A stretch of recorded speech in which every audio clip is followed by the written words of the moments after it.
दोस्तों, आपने देखा होगा कि इस साल भारत ने रिकॉर्ड तोड़ गर्मी का एहसास करा है। दिल्ली में तो पारा इतना हाई था कि दिल्ली ने 52.3 डिग्री सेल्सियस का रिकॉर्ड हिस्ट्री में पहली बार क्रॉस करा। लेकिन सवाल ये है कि आखिर क्यों? क्या ये सिर्फ एक मौसम की मर्जी है या फिर कुछ और भी है इसके पीछे? अगर आपको इस तपती गर्मी के पीछे का सच नहीं जानना है तो आप इस वीडियो को अभी छोड़ सकते हो, क्योंकि आज हम बात करने वाले हैं एक ऐसे मसले की जो हर एक को परेशान कर रहा है। जी हाँ, हम बात कर रहे हैं इस साल की ताकतवर और शिद्दत से मार करने वाली गर्मी के बारे में। और हम इस वीडियो में ऐसे बहुत से हाइडन चीजें जानेंगे जो और सब क्रिएटर्स ने आपको शायद नहीं बताई होगी। जैसे आखिर हम कैसे अपने घरों को जला रहे हैं, और क्या आपको पता है मई के महीने में 46 लोगों ने गर्मी की वजह से अपनी जान गंवा दी। और मैं बोलूं इसकी जिम्मेवार आप हो। तो ज्यादा शॉक्ड मत होइए और तैयार हो जाइए, क्योंकि आज की जर्नी होगी गर्मी से भरी। सबसे पहले हम समझते हैं कि इस साल इतनी गर्मी पड़ने के पीछे का आखिर कारण क्या है। दोस्तों, इंडिया अभी एक क्लाइमेट इमरजेंसी में है, और ये मत समझना कि सिर्फ दिल्ली ही एक इमरजेंसी में है और अगर कुछ दिन बाद बारिश हो गई तो सिचुएशन एकदम ठीक हो जाएगी।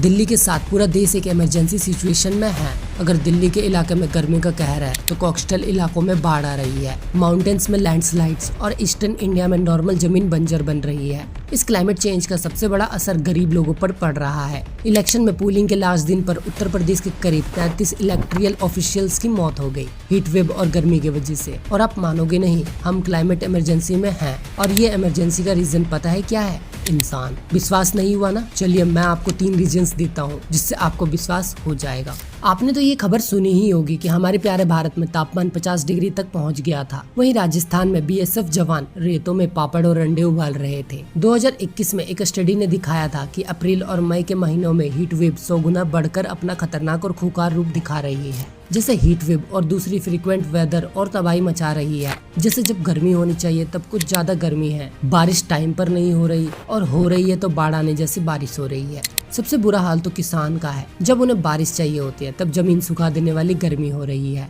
और जब बारिश होती है तो फसल खराब कर देने वाली बारिश हो जाती है, जिससे किसानों का तो हाल एकदम बुरा है। पंजाब, हरियाणा, दिल्ली, उत्तर प्रदेश, बिहार, झारखंड, महाराष्ट्र में कई जगह मैक्सिमम टेम्परेचर मानो हर दिन 44 से 46 डिग्री के बीच में था। आखिर ऐसा क्यों? अब इस हाई टेम्परेचर के पीछे 3 रीजन है जिसे हम इस वीडियो में जानेंगे। पहला रीजन है एल नीनो। एल नीनो एक नेचुरल फेनोमिना है जो इंडिया में मानसून के दौरान बारिश को रोक देता है, और इसी वजह से प्री मानसून जो सावर होते हैं, यानी कि बारिश के मौसम से पहले जो बारिश होती है वो डिले हो जाती है। वर्ल्ड मेट्रिकल ऑर्गेनाइजेशन के हिसाब से 2023 और 24 में जो एल नीनो का इम्पैक्ट हुआ है वो रिकॉर्ड के हिसाब से 1 ऑफ द 5 स्ट्रॉन्गेस्ट है। वो आप इस मैप में इजीली देख सकते हो, जो दिखा रहा है कि लॉन्ग टर्म एवरेज के मुकाबले मैक्सिमम टेम्परेचर कितना ज्यादा रहा है इस गर्मी में। और आप देख सकते हो कि नॉर्थ इंडिया के इलाके कितना ज्यादा रेड है। कुछ इलाकों में तो टेम्परेचर एवरेज 5 से 7.5 डिग्री तक बढ़ा है। और इस गर्मी के पीछे सबसे बड़ा रीजन पता है कौन है? वो है इंसान। इस गर्मी के पीछे इंसानों द्वारा किए गए ऐसे काम जिसकी वजह से ग्लोबल वार्मिंग का शिकार पूरी दुनिया हो रही है। जैसे इंसानों द्वारा फॉसिल फ्यूल को बर्न करना और बहुत सारे पेड़ काटना, जिसकी वजह से ग्रीन हाउस गैसेस की क्वांटिटी बहुत ज्यादा बढ़ गई है। ग्रीन हाउस गैसेस जैसे कार्बन डाइऑक्साइड और मीथेन जब ज्यादा हो जाती है तो ये गैसेस अर्थ की हीट को ट्रैप करती है, जिसकी वजह से ग्लोबल टेम्परेचर बढ़ता है और हमें गर्मी ज्यादा महसूस होती है। फिर हमें अर्बन प्लानिंग को भी जिम्मेवारी देनी पड़ेगी, क्योंकि आप इमेजिन करो एक ऐसा शहर है जहाँ फैक्ट्रीज, हाउसेस, फ्लैट, होटल सब है, और दूसरी जगह एक ऐसा शहर जहाँ ये सब बहुत कम है और सिर्फ घर है, वो भी पेड़ के साथ। पर अगर मैं आपसे पूछूं कि सबसे अमीर शहर कौन सा होगा तो आप तुरंत से कह दोगे जहाँ फैक्ट्री, हाउस, फ्लैट, होटल सब है, क्योंकि वहाँ की इकोनॉमी ज्यादा है और दूसरे शहर की कम। पर आपको पता है कि दोनों शहर में गर्मी और टेम्परेचर सबसे ज्यादा कहाँ होगी? सबसे अमीर शहर में, क्योंकि वहाँ इकोनॉमी को बढ़ाने के लिए सारी चीजें हैं, बट टेम्परेचर को घटाने के लिए पेड़ नहीं है। ये होता है अर्बन आइसलैंड इफेक्ट की वजह से, जहाँ हमने इंसानों ने शहरों को कंक्रीट जंगल बना दिया है, जिसके वजह से हीट होती है वो लंबी लंबी बिल्डिंग्स के वजह से ट्रैप हो जाती है। और साफ साफ इस हीट वेव का असर किसे होगा? वो लोग जो गरीब इलाकों में रह रहे हैं। क्यों? क्योंकि उनके पास पैसे नहीं है कि वो अमीर लोगों की तरह एसी में रहे। मुंबई में मनी ड्राइव में भी एक नई रोड तो बनाई गई है, पर पता है कैसे?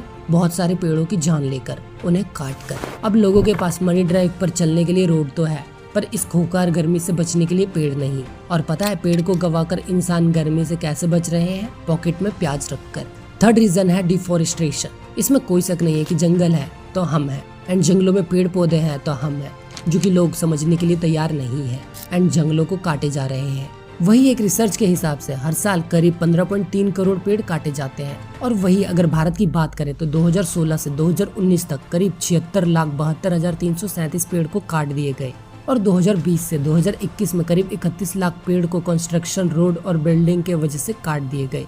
पर इंसान जितनी मजे से पेड़ को काटकर घर, सड़क, बिल्डिंग्स बना रहा था, लेकिन वो एक चीज भूल गया कि जंगल की कटाई भी एक बड़ा कारण है हीट वेव्स और क्लाइमेट चेंज का। पेड़ हमें शैडो और ऑक्सीजन प्रोवाइड करते हैं, लेकिन जब इन्हें काटा जाता है तो हवा में कार्बन डाइऑक्साइड की मात्रा बढ़ जाती है एंड इससे ग्लोबल वार्मिंग और गर्मी दोनों बढ़ते हैं। देखो, पेड़ तो हर साल कट रहे हैं एंड भारत में नहीं, ग्लोबली इसकी संख्या 15 मिलियन है। पर एक अच्छी बात पता है क्या है कि हर साल 5 मिलियन के करीब पेड़ लगाए भी जा रहे हैं। पर सवाल ये है कि क्या 15 मिलियन ट्री के बदले 5 मिलियन इनफ है? वहीं एक रिसर्च के हिसाब से पृथ्वी के पास जितने पेड़ हैं, अगर इसी रफ्तार से काटे जाते रहे तो आने वाले 300 सालों में पेड़ की संख्या नहीं बचेगी। मतलब आप ये सोच सकते हो कि आपके बेटे के बेटे का बेटा शायद पूरी ऑक्सीजन ले भी ना पाए, उससे कोई हॉस्पिटल द्वारा इन्वेंट की गई मशीन लगानी पड़े। मैं गारंटी के साथ कह सकता हूँ कि ये वीडियो जो देख रहे होंगे उनमें से 90% लोगों ने आज तक पेड़ को लगाया तो दूर, उसकी जड़ें को छुआ तक नहीं होगा। अब देखो, अगर हम पोल्यूशन की बात करें तो उसमें एक नई वीडियो आ सकती है जिसे हम अभी कवर नहीं करेंगे। बस हम ये हीट वेव्स, क्लाइमेट चेंज से बचने के कुछ उपाय ढूंढेंगे। मुझे पता है मैं बताऊंगा, पर करेगा कोई नहीं, क्योंकि उनके घर में तो एसी कूलर है, उन्हें क्या ही फर्क पड़ता है। और कुछ शहरों में तो बारिश हो चुकी है, अब इतनी गर्मी कहाँ है, यही सोचकर वो शायद ना करे। बट क्लाइमेटिक चेंज एक बार का नहीं है। 2024 तो ट्रेलर था, 2025 में तो इससे भयानक हीट वेव आने वाली है और हमें इससे बचना है तो हमें पेड़ लगाना पड़ेगा। ये एक बहुत आसान और इफेक्टिव तरीका है। हर एक इंसान को कम से कम एक पेड़ तो लगाना ही चाहिए। पेड़ हमें ऑक्सीजन देते हैं और हवा को ठंडा रखने में मदद करते हैं। अब सवाल उठता है कि पेड़ लगाए कैसे? कुछ नहीं करना, अभी मस्त गर्मी का मौसम चल रहा है, आम तो सबके घर में रहते ही है और सब मजे से खाते भी हैं। आपको आम तो मजे से खाना है, पर गुठली को जमा करके एक ऐसी खाली मैदान या फिर जहाँ उपजाऊ जमीन होगी वहाँ जाकर जमीन के नीचे रख देना है। अगर आप देखभाल कर पाओ तो 2 से 3 दिन में उसमें पानी जरूर डालें। अगर आपको पानी डालने का टाइम नहीं मिला तो कोई नहीं, आप बस पेड़ लगाएं, बाकी का काम नेचर के हवाले। इसमें एक चीज अच्छी होगी कि एटलीस्ट आप ट्राई करोगे, जितना आम आप खाओगे उतना लगाओगे भी।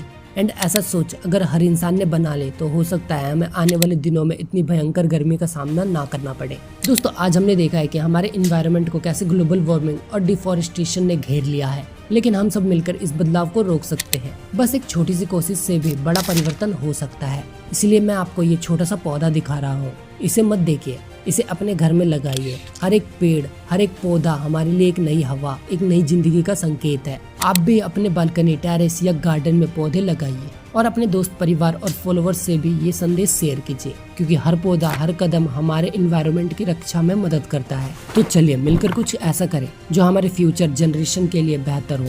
आओ एक नए कल की तरफ बढ़े। और अगर आपको ऐसी वीडियोस को देखने का शौक है तो हमारे चैनल को सब्सक्राइब करके बेल आइकन जरूर दबाएं और हमारी और वीडियो को भी जरूर देखें। बाकी आप अपनी राय कमेंट बॉक्स में जरूर बताएं। तो मिलते हैं अगली वीडियो में, तब तक के लिए नमस्ते, खुदा हाफिज, टाटा, बाय बाय।